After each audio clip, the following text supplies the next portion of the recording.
From Washington, this is VOA News. A top al-Shabab leader is captured in Somalia. A New York police officer eulogized. I'm Vincent Bruce reporting from Washington. Zakariye Ismail Hersi, one of the most wanted al-Shabab commanders in Somalia, reportedly has been taken into custody. General Abbas Ibrahim Gurey, the commander of Somalia's government troops in the southern Gedo region, told VOA's Somali service that Hersi was captured with his secretary. The general said Hersi, who had a pistol on him, did not put up any resistance during the raid. In June 2012, the U.S. offered a $3 million reward for Hersi's capture, describing him as an associate of former al-Shabab leader Ahmed Abdi Godane. He said he was not aware that the U.S. had placed a bounty on him. In New York City Saturday, more than 25,000 officers were joined at Christ Tabernacle Church by U.S. Vice President Joe Biden and other officials to pay homage to slain policeman Rafael Ramos. Ramos was one of two officers ambushed and killed December 20th by a man who later killed himself. New York City Mayor Bill de Blasio. Our hearts are aching today. We feel it physically. We feel it deeply. New York City has lost a hero, a remarkable man because of the depth of his commitment to all around him. The two officers were assassinated at point-blank range as they sat in their patrol car on a Brooklyn street last week. North Korea has denounced U.S. President Barack Obama and blamed the United States for this week's intermittent internet outages, as well as those ongoing today. Pyongyang released a statement Saturday regarding Mr. Obama. This is VOA News.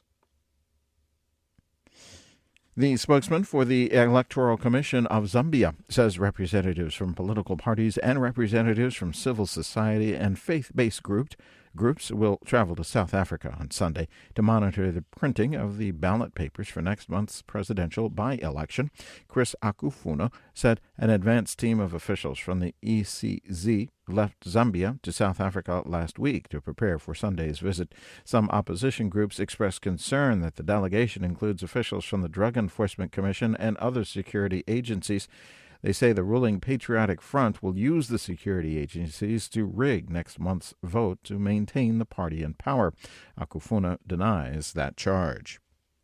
Saturday, Ukraine's security service, says pro-Russian separatists released 4 more Ukrainian prisoners as part of a major prisoner swap. Ukraine President Petro Poroshenko addressed many of the 146 Ukraine prisoners released Friday in exchange for more than 200 Russian rebel captives. Poroshenko told the newly freed countrymen they would be able to spend the new year with family and military friends. The releases over the past 2 days bring to 154 the number of Ukrainians who have been freed. In Malaysia, Prime Minister Najib Razak has announced nearly $145 million for the nationwide flood victim relief as heavy rains remain in the forecast for the next few days in the nation. By Saturday, more than 160,000 people had been displaced by the rising waters, affecting at least 8 states.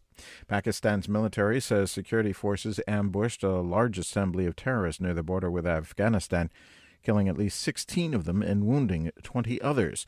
The government is focusing on intense anti-terrorism on all militant outfits operating in the country. The man who once tried, unsuccessfully, to kill Pope John Paul in 1981, Saturday laid flowers at the tomb of the late pontiff. A Vatican spokesman described the scene as Mehmet Ali Aka returned to the Vatican to lay 2 bunches of white roses at the tomb. Aka, from Turkey, was later forgiven by John Paul. John Paul visited his attacker in an Italian prison 3 years after the shooting and later interceded to gain his release in 2000. Aka was then extradited to Turkey, where he was convicted for the 1979 killing of a Turkish journalist. He completed a 10-year sentence there in 2010. More on all of our stories at voanews.com. I'm Vincent Bruce in Washington. That's the latest world news from VOA.